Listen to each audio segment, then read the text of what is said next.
Alright, let's get you up to speed on the Russia-Ukraine war as of June 2025. The fighting, yeah, it's still going, intense as ever, with some new twists and a whole lot of heartbreak. Let's talk territory first. Russia now controls about 19% of Ukraine. That's 44,000 square miles, roughly the size of Ohio.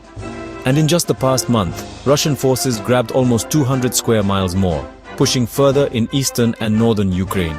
They've captured places like Rydkodub and Kindrativka, and they're moving closer to Sumy city, hoping to put it within artillery range.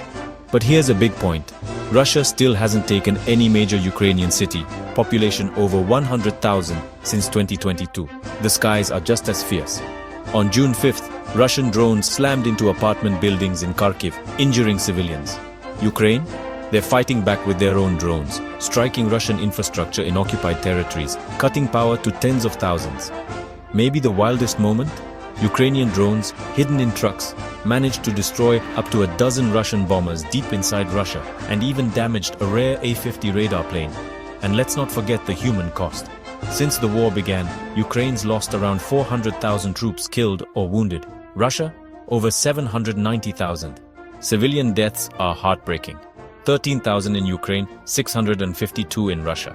Millions are displaced. Over 10 million Ukrainians have fled their homes or the country altogether. And the tragedy of deported children continues, with thousands still missing.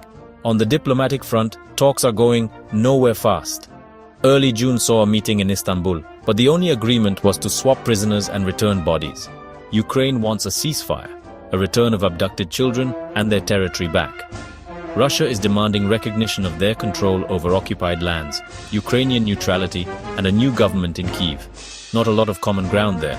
Meanwhile, the war's crushing Ukraine's economy. Their GDP is down over 20%, their power grid is shattered, and they just defaulted on $2.6 billion in debt. Russia's economy? Surprisingly, it's still growing, though sanctions and Ukrainian strikes are starting to bite. The world's still watching.